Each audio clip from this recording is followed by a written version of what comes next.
अब हम लोग आ जाते हैं proper definition of internet of things में। तो डेफिनेशन में क्या है, internet of things is the network of physical devices,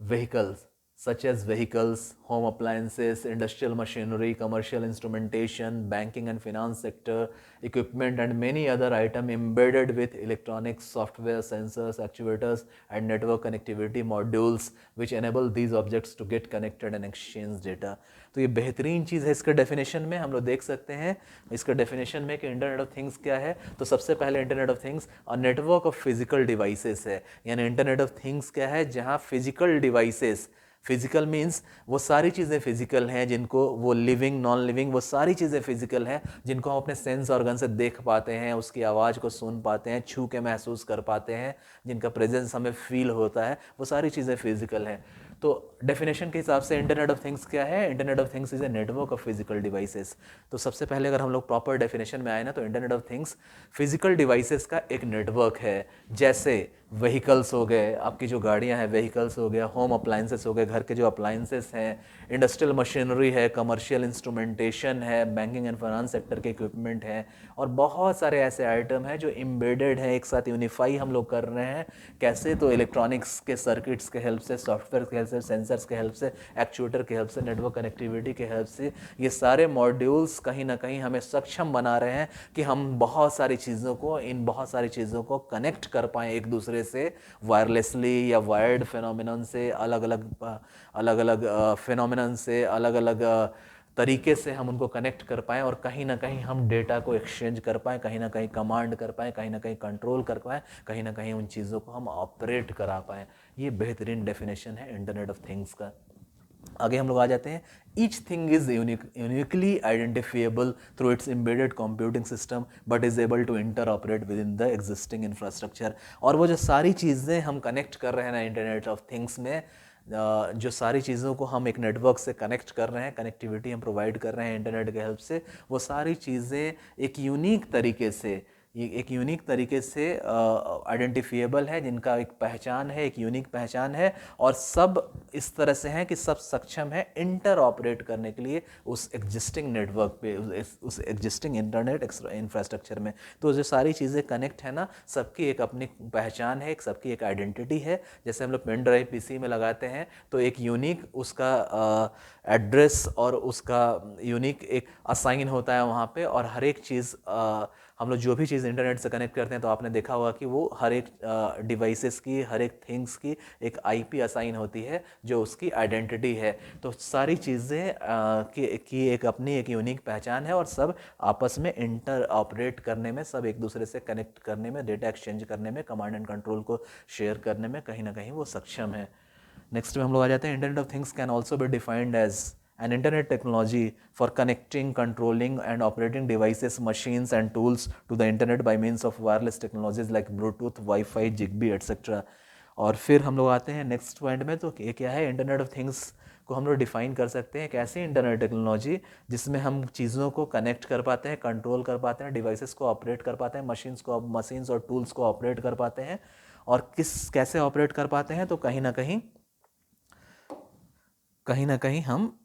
internet से कनेक्ट कर पाते हैं इन वायरलेस टेक्नोलॉजीज़ का इस्तेमाल करके। जैसे ब्लूटूथ है, वाईफाई है, जिगबी है, हम अलग अलग वायरलेस टेक्नोलॉजीज़ का इस्तेमाल करके उन चीज़ों को कनेक्ट कर पाते हैं। जैसे देखो, अगर अभी आपके पास कार आप ड्राइव कर रहे हो, और अगर आप आईओटी का कुछ एप्लीकेशंस यूज़ कर रहे हो, तो वहाँ पे क्या होता है, आईओटी के एप्लीकेशन में अगर आपके पास कॉल आ रहा है, तो देखो कितना बेहतरीन वहाँ आईओटी का एप्लीकेशन है। आपका कॉल, चूँकि आपका स्मार्ट वॉच कनेक्टेड है आपके मोबाइल से, तो आपका कॉल आपके स्मार्ट वॉच पे भी आ रहा है, आपके मोबाइल पे भी आ रहा है, आपके कार के स्पीकर सिस्टम पे भी आ रहा है, वो भी ब्लूटूथ से कनेक्टेड है। तो वो सेम कॉल को उठाने के लिए आपके पास फ्रीडम है 3 तरह का। आप चाहे तो उस कॉल को रिसीव कर सकते हो अपने स्मार्ट वॉच से, आप चाहे तो उस कॉल को रिसीव कर सकते हो अपने उस मोबाइल से, आप चाहे तो उस कॉल को रिसीव कर सकते हो अपने ब्लूटूथ कार के ब्लूटूथ स्पीकर से। तो यहाँ पे क्या है कि अलग अलग, अब जैसे यहाँ पे अब कनेक्टिविटी कैसे है, तो मोबाइल का जो नेटवर्क है ना, आपका जो 4G नेटवर्क है या 3G नेटवर्क है,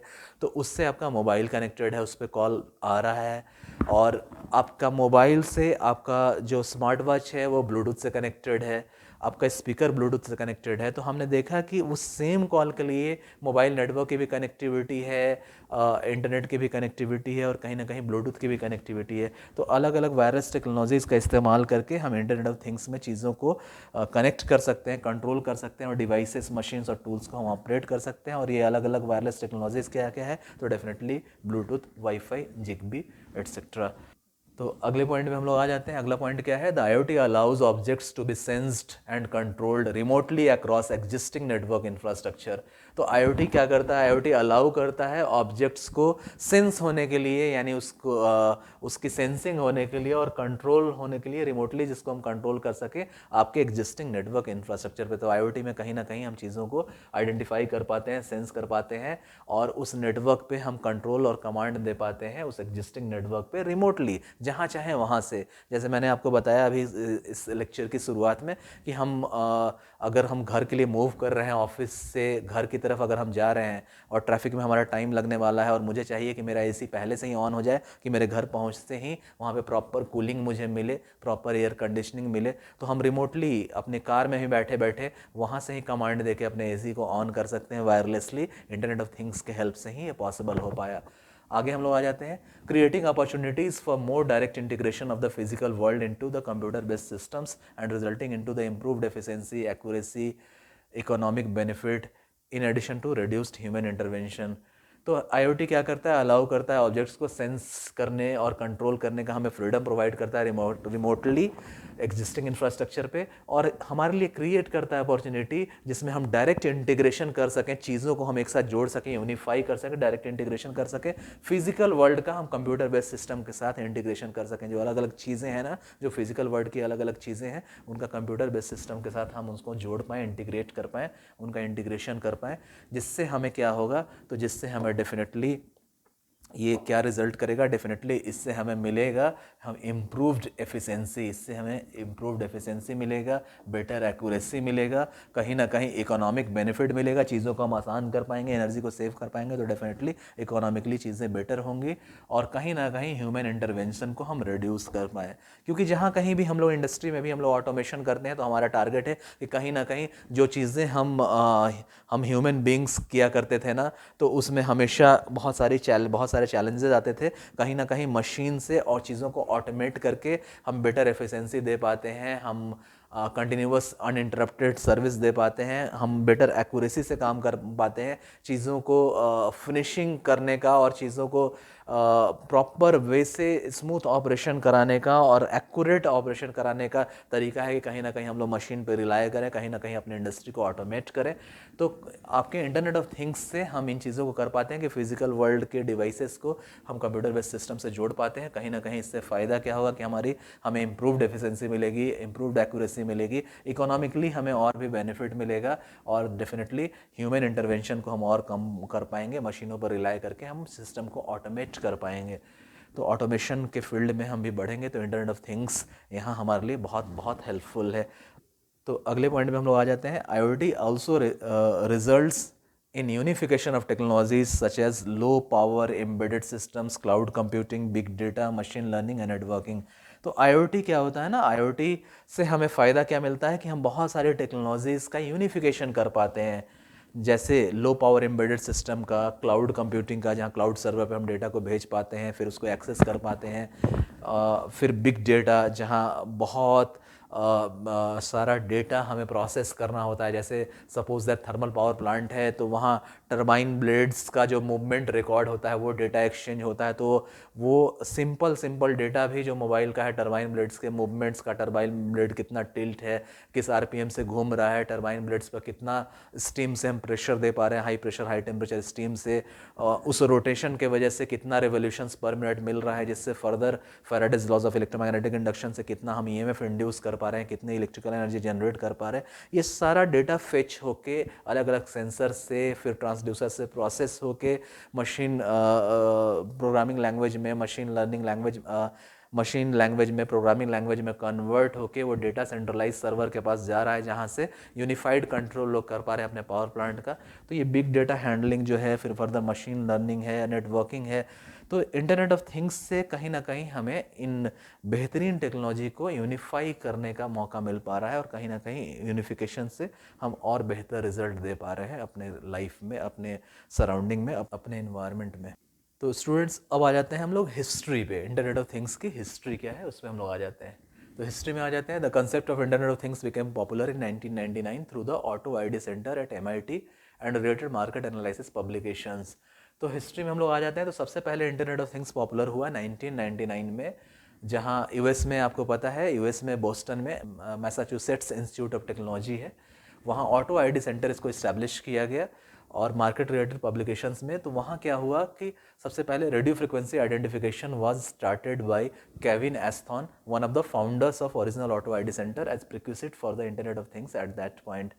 तो सबसे पहले हिस्ट्री में अगर हम लोग जाएं तो 1999 में इंटरनेट ऑफ थिंग्स पॉपुलर हुआ, जहां आपका मैसाचुसेट्स इंस्टीट्यूट ऑफ टेक्नोलॉजी जो बोस्टन में है, वहाँ पे ऑटो आईडी सेंटर को इस्टेब्लिश किया गया और केविन एस्थॉन थे वहाँ पर।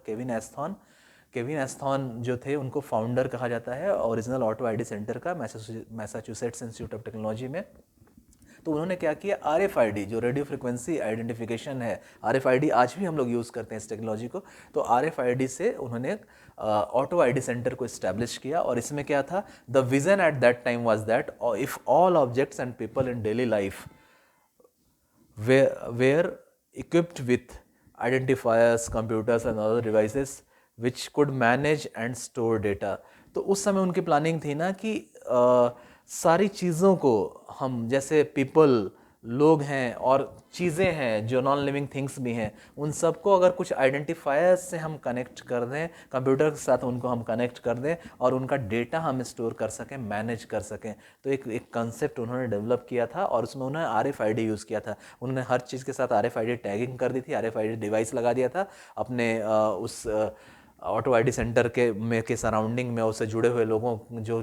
उससे जुड़े हुए लोग जो काम कर रहे थे उनके लिए उन्होंने सबको एक एक RFID कोड असाइन कर दिया था, RFID का डिवाइस उन्होंने दे दिया था और चीज़ों को भी RFID से उन्होंने कनेक्ट कर रखा था। तो उस समय उनका विज़न था कि हम क्या कर सकें, तो चीज़ों को हम टैग कर सकें आइडेंटिफायर्स से, कंप्यूटर्स के साथ और अदर डिवाइसेस के साथ, और उनका डेटा को हम स्टोर कर सकें और कहीं ना कहीं मैनेज कर सकें। इसमें लिविंग और नॉन लिविंग दोनों चीज़ें थी, वहाँ काम करने वाले लोग भी थे और वहाँ इस्तेमाल में लाई जाने वाली चीज़ें भी थी। तो ये हिस्टोरिकली है RFID को यूज़ करके, टैगिंग को यूज़ करके जो शुरुआत केविन एस्थॉन ने की MIT में। तो यहाँ से इंटरनेट ऑफ थिंग्स का कंसेप्ट विकसित होना शुरू हुआ। आजकल अब क्या हो रहा है, now a days besides using RFID, the tagging of things may be achieved through such technologies as near field communication, barcode, QR code and digital watermarking। अब क्या है, हम लोग ग्रेजुअली टेक्नोलॉजिकली एडवांस्ड होते जा रहे हैं और अब हम लोग क्या करते हैं, तो RFID टैगिंग के अलावा हम लोग चीज़ों को कनेक्ट करते हैं, हम लोग चीज़ों को टैग करते हैं, हम लोग चीज़ों को कहीं ना कहीं इंटरनेट ऑफ थिंग्स में एक दूसरे से कनेक्ट करने की कोशिश करते हैं। तो वहाँ और भी अलग अलग टेक्नोलॉजीज़ को हम लोग यूज़ करते हैं, जैसे नियर फील्ड कम्युनिकेशन हुआ, बारकोड हुआ, QR कोड हुआ, डिजिटल वाटर मार्किंग हुआ। अब बहुत सारे बेहतरीन टेक्नोलॉजीज़ का हम यूनिफिकेशन कर पा रहे हैं, कहीं ना कहीं उन चीज़ों को जोड़ पा रहे हैं और कहीं ना कहीं इस काम को, जिसकी परिकल्पना 1999 में की गई थी, 1999 में की गई थी, चीज़ों को टैग करने की, डाटा को शेयर करने की, इंफॉर्मेशन को स्टोर करने की, वो अब हम लोग कर पाते हैं। तो उसके लिए बहुत सारी टेक्नोलॉजीज़ हमारे पास अवेलेबल है, उनका यूनिफिकेशन करके हम उन चीज़ों को कर पाते हैं। तो ये हिस्टोरिकल बैकग्राउंड था, ये हिस्ट्री थी इंटरनेट ऑफ थिंग्स की।